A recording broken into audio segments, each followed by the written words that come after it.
मुसलमानों ने हमेशा ही विज्ञान और आधुनिक तकनीक के मामले में कई आविष्कार किए हैं। भारत को परमाणु संपन्न बनाने में सबसे अहम योगदान प्रदान करने वाले डॉक्टर एपीजे अब्दुल कलाम भी एक मुस्लिम ही थे। मुसलमान के शासन काल में भारत पूरी दुनिया में सोने की चिड़िया कहलाता था। मुसलमानों ने भारत में कई टेक्नोलॉजी लेकर आए। ये मुसलमान भारत न आते तो आज भारत मॉडर्न साइंस के क्षेत्र में बहुत पीछे रह जाता। मुसलमानों ने ही भारत में दिल्ली, आगरा जैसे कई शहर बनाए। विश्व प्रसिद्ध ताजमहल का निर्माण भी मुसलमानों ने ही करवाया था। आज हम आपको कुछ ऐसी टेक्नोलॉजी के बारे में बताएंगे जो मुसलमान ही भारत लेकर आए थे। Gun powder and artillery. Bharat में पहली बार बारूद और तोपखाने का इस्तेमाल बाबर ने सन 1526 में पानीपत के प्रथम युद्ध के दौरान किया था। इब्राहिम लोदी की सेना के खिलाफ बाबर ने तोपखाने इस्तेमाल किए थे और दिल्ली में मुगल सल्तनत की स्थापना की थी। यानी भारत में तोपखाना लाने का श्रेय बाबर को दिया जाता है। इसके बाद तो अनेकों युद्ध में आधुनिक तोपों का इस्तेमाल किया गया। भारत में पहली बार गन और पिस्टल बनाने के कारखाने की शुरुआत मुगल बादशाह औरंगजेब के शासन काल के दौरान ही हुई थी। मुसलमानों ने बारूद का आविष्कार 7वीं शताब्दी में ही कर लिया था। सन 1294-95 के दौरान हसन अल रमाह नाम के एक मुस्लिम वैज्ञानिक ने मिलिट्री टेक्नोलॉजी के ऊपर पहली किताब लिखी थी। इस किताब में रॉकेट बनाने की टेक्नोलॉजी के बारे में भी लिखा गया है। ये किताब आज भी वॉशिंगटन डीसी के national air and space museum में रखी हुई है। टीपू सुल्तान ने पहली बार रॉकेट का आविष्कार किया था और वो भी एक मुस्लिम ही थे, और उस रॉकेट में जो बारूद इस्तेमाल किया गया था वो भी मुसलमानों ने ही इजाद किया था। आज भी बंदूकों में और आधुनिक तोपों में गन पाउडर का इस्तेमाल किया जाता है। Water pumping system. एक समय था जब लोग कुएं से रस्सी के जरिए पानी निकाला करते थे या फिर कई किलोमीटर दूर झील और नदी से पानी पीने के लिए लाया करते थे। लेकिन मुसलमानों के आने के बाद भारत में पाइप लाइनें बिछाने का काम शुरू किया गया। मुस्लिम वैज्ञानिक इब्राहिम अल जजारी ने पहली बार भारत में वाटर पंपिंग टेक्नोलॉजी के जरिए घरों में पानी पहुंचाने की शुरुआत की थी। पहले तुर्की में उन्होंने इस टेक्नोलॉजी का इस्तेमाल किया था और बाद में भारत में उनके द्वारा आविष्कार किए गए क्रैंक शाफ्ट और क्रैंक मैकेनिज्म के जरिए जमीन से पानी निकाला गया। इस टेक्नोलॉजी के आधार पर बाद में ट्रेन के इंजन चलाने की शुरुआत भी हुई थी। भारत के अलावा दशमिक, बुखारा, खुरासान और मोरक्को में भी मुसलमानों ने वाटर पंपिंग सिस्टम की शुरुआत की थी। सन 1615 ईस्वी में अब्दुल रहमान खान द्वारा पहली बार मध्य प्रदेश के बुरहानपुर में अंडरग्राउंड वाटर टनल बिछाने का काम किया गया, जिसके जरिए जलाशय से सीधे लोगों के घरों तक पानी पहुंचाया गया था। आज भी बुरहानपुर में कुछ जगह सैकड़ों साल पुराने वाटर पाइपलाइन देखी जा सकती है। हालांकि उन पाइपलाइन का इस्तेमाल आज नहीं किया जाता, लेकिन ऐतिहासिक दृष्टिकोण से वो काफी अहम है। Paper making technology. भारत में वैसे हजारों वर्षों से लिखने की परंपरा चली आ रही है, लेकिन मुसलमानों के आने से पहले ताम्र पत्र पर या फिर जानवरों की चमड़ी और खालों का इस्तेमाल लोग लिखने के लिए किया करते थे। 13वीं शताब्दी में अरब के मुसलमान और सुल्तानों द्वारा भारत में पहली बार कागज बनाने की टेक्नोलॉजी लाई गई थी। इसके बाद ही भारत में कागज पर लिखना और कागज की किताबें बनाने का काम शुरू किया गया था। भले ही भारत में कागज बनाने की शुरुआत 13वीं शताब्दी में की गई थी, लेकिन मुसलमानों ने 750 ईस्वी में ही कागज बनाने का आविष्कार कर लिया था। बगदाद में पहली बार कागज बनाने की शुरुआत की गई थी। इसके बाद दशमिक,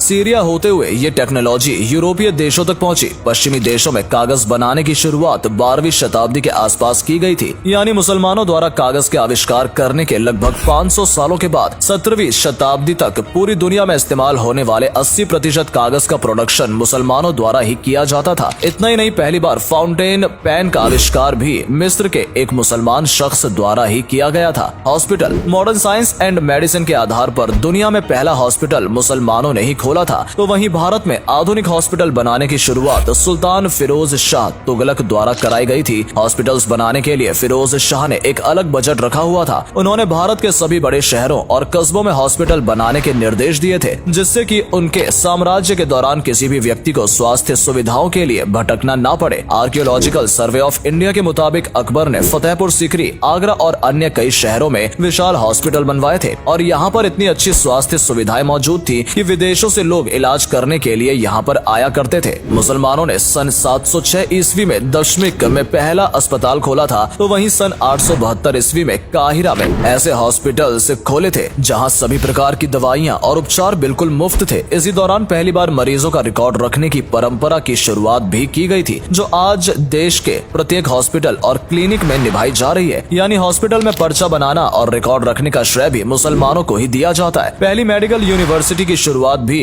नूरुद्दीन जंगी द्वारा मुस्लिम शख्स ने की थी। 12वीं शताब्दी के दौरान मुसलमानों ने मेडिकल कॉलेज भी खुलवाए। इन कॉलेज में लाइब्रेरी, खाना, हॉस्टल जैसी सुविधाएं भी मौजूद हुआ करती थी। Metal fabrication crystallisation and celestial globe. Islamic वैज्ञानिकों ने भारत में कई प्रकार की धातुओं का निर्माण कराना शुरू किया था। एक धातु से दूसरी धातु को कैसे अलग करें और किन धातु के मिश्रण से कौन सी धातु बनेगी, ये भी मुसलमानों ने ही भारत को बताया था। भारत में पहली बार ग्लोब लाने का श्रेय भी अली कश्मीरी इब्न उल उस्मान नाम के शख्स को दिया जाता है। आज भारत के हर स्कूल, कॉलेज, रिसर्च सेंटर और लेबोरेटरी में ग्लोब अवश्य मौजूद रहता है। जबीर इब्न हयान ने एक्सपेरिमेंटल केमिस्ट्री की शुरुआत की थी और उन्हें फादर ऑफ अरब केमिस्ट्री भी कहा जाता है। जिस समय यूरोप के लोग जिंक धातु के बारे में जानते तक नहीं थे, उस समय भारत में मुसलमान द्वारा जिंक की मदद से हथियार और अन्य चीजें बनाई जा रही थी। शाहजहां के दौरान भारतीय वैज्ञानिकों ने सितारों और ग्रह के बीच की दूरी मापने और उनकी चाल का पता लगाने के तरीके खोज लिए थे। इसके अलावा पहली बार कांच की फैक्ट्री की शुरुआत भी इस्लामिक लोगों द्वारा ही की गई थी। 8वीं शताब्दी में कांच के बर्तन, रंग बिरंगे कांच और अन्य कई चीजों का निर्माण मुसलमानों ने शुरू किया था। भारत आज एक परमाणु संपन्न देश है और इसमें एपीजे अब्दुल कलाम का सबसे बड़ा योगदान रहा है। आज भी उन्हें मिसाइल मैन ऑफ इंडिया के नाम से जाना जाता है। मुसलमानों के बगैर शायद आज भारत परमाणु टेक्नोलॉजी से भी वंचित रह जाता है। इसके अलावा भी दुनिया भर में ऐसी कई चीजें हैं जिनका आविष्कार मुसलमानों द्वारा कराया गया है। पहली डिजिटल घड़ी का निर्माण इस्माइल इल जजारी द्वारा किया गया था और उनके द्वारा बनाई गई घड़ी को एलिफेंट क्लॉक नाम दिया गया है। मॉडर्न स्कूलिंग की शुरुआत बगदाद में की गई थी। University of